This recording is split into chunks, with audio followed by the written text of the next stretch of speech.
Assalamualaikum warahmatullahi wabarakatuh. Alhamdulillahil fattahil alam, wassalatu wassalamu ala asyrafil anam, sayyidina wa maulana Muhammadin wa ala alihi wa sahbihi madal layali wal ayyam, amma ba'd.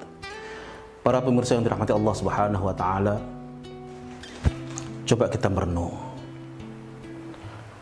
betapa banyak doa-doa kita yang telah kita panjatkan kepada Allah Subhanahu wa taala. Setiap hari, setiap pekan, bulan, tahun, bahkan mungkin ada di antara kita yang telah meminta kepada Allah Subhanahu wa taala dengan permintaan yang sama. Bahkan sudah 3, 5, 4 ataupun 10 tahun yang lalu dengan permintaan yang sama, akan tetapi hingga saat ini belum kita rasakan ijabah dari Allah Subhanahu wa taala. Padahal Allah sudah berjanji, "Ud'uni astajib lakum."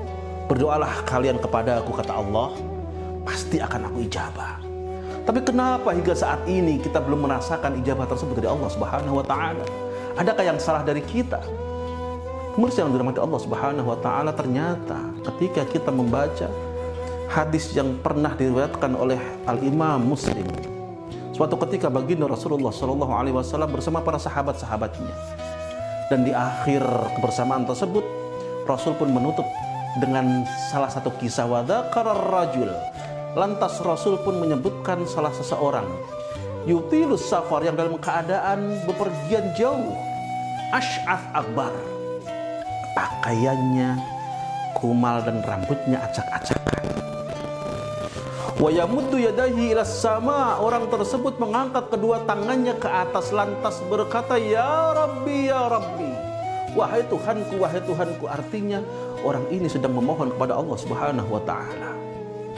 Dalam perjalanan panjang, rambutnya tak terurus, pakaiannya pun berdebu. Artinya ini seorang yang musafir. Kita tahu bahwa seharusnya doa seorang musafir ini salah satu doa yang pasti diijabah oleh Allah Subhanahu wa taala. Lantas bagaimana dengan nasib seorang ini yang diceritakan oleh Nabi ini? Dia angkat kedua tangannya, "Ya Rabbi, ya Rabbi." Tetapi komentar Rasul, sayangnya, wa mat'amuhu haram, wa mashrabuhu haram, wa malbasuhu haram, wa ghudhiya bil haram. Sayang, orang tersebut makanannya makanan haram, minumannya minuman haram, pakaiannya pakaian haram, dan dia pun disuguhi dengan suguhan-suguhan yang haram. Dan Rasul pun menutup statement dengan fa'anna yustajabulah. Bagaimana doanya akan diijabah oleh Allah Subhanahu wa taala? Pemirsa yang dirahmati Allah Subhanahu wa taala, dapat kita ambil pelajaran dari hadis ini bahwa ternyata haram adalah salah satu penyebab terhalangnya doa kita dari diijabah Allah Subhanahu wa taala. Ketika kita berbicara tentang haram, tentang makanan haram, tentang minuman haram, tidak lantas haram secara fisik. Makanan yang haram A, minuman yang haram B. Bukan hanya itu. Akan tetapi segala bentuk makanan, segala bentuk minuman, segala bentuk pakaian, walaupun secara fisikly halal, anggaplah beras, air putih dan yang lain sebagainya, kita tahu semuanya itu adalah sesuatu yang halal. Akan tetapi ketika diperoleh dengan cara yang haram, ketika dibeli dengan uang yang hasil haram, maka makanan tersebut pun akan menjadi haram. Makanan tersebut dimakan oleh istri kita, makanan tersebut dimakan oleh anak kita, air putih tersebut yang kita belikan air di galon diminum oleh anak istri kita.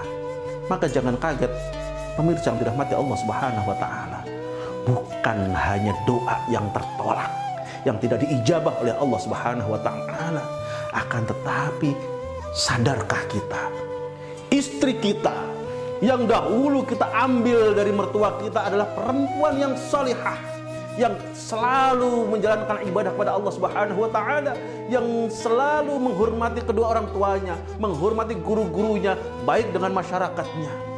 Akan tetapi kenapa nikah dengan saya, Pak Ustadz?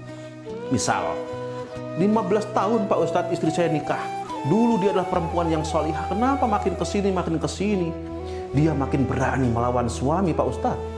Kenapa anak yang dulu yang katanya dilahirkan kullu mauludin yuladu al fitrah, setiap anak dilahirkan dalam keadaan suci, tidak membawa dosa. Kenapa sekarang dia malah menjadi anak yang pendosa, yang selalu membentak-bentak orang tua, selalu melawan gurunya. Ketika diajarkan A, B yang dilakukan.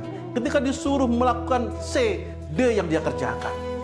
Dan dia selalu condong kepada kemaksiatan kepada Allah Subhanahu wa taala. Kenapa itu Pak Ustaz? Pemirsa yang dirahmati Allah Subhanahu wa taala, jangan keburu menyalahkan istri kita. Jangan terburu-buru menyalahkan anak-anak kita.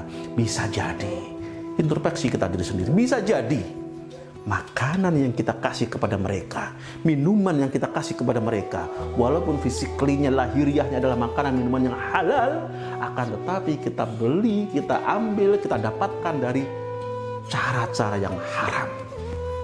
Makanan tersebut masuk ke dalam perut, menjadi darah. Minuman tersebut masuk ke dalam tubuh, menjadi darah mengalir ke otak. Maka jangan salahkan anak kita ketika dia selalu memikirkan hal-hal yang dilarang oleh Allah Subhanahu wa taala. Darah mengalir ke mata, jangan salahkan anak kita ketika dia selalu menonton hal-hal yang maksiat. Indallah, menurut Allah Subhanahu wa taala. Darah mengalir ke lidah, jangan salahkan istri kita ketika dia selalu membentak-bentak suaminya, membentak-bentak kita. Kenapa? Kita yang salah, kita kasih racun kepada mereka. Ingat, mungkin mereka tidak tahu bahwa makanan dan minuman tersebut adalah hasil haram. Akan tetapi yang namanya racun, walaupun orang tersebut tidak tahu bahwa itu racun, efeknya akan tetap mereka rasakan. Ketika saya meminum air putih, saya hanya tahu ini air putih, tapi ketika air putih mengandung racun saya minum, mungkin saya tidak dosa karena meminumnya dan mengakibatkan saya meninggal. Akan tetapi saya tetap akan meninggal karena efek dari racun ini. Pun demikian dengan anak istri kita. Mereka akan terkena efek dari makanan, minuman yang hasil haram yang kita kasih kepada mereka. Walaupun mereka tidak tahu dan mereka tidak dosa, efeknya tetap ada. Maka pemirsa yang dirahmati Allah Subhanahu wa taala, mari kita jaga diri kita dan keluarga kita dari segala sesuatu yang haram, agar doa kita diijabah oleh Allah Subhanahu wa taala, agar fisik kita, jasad kita, ruh kita selalu condong taat kepada Allah dan menjauhi semua larang-larangannya.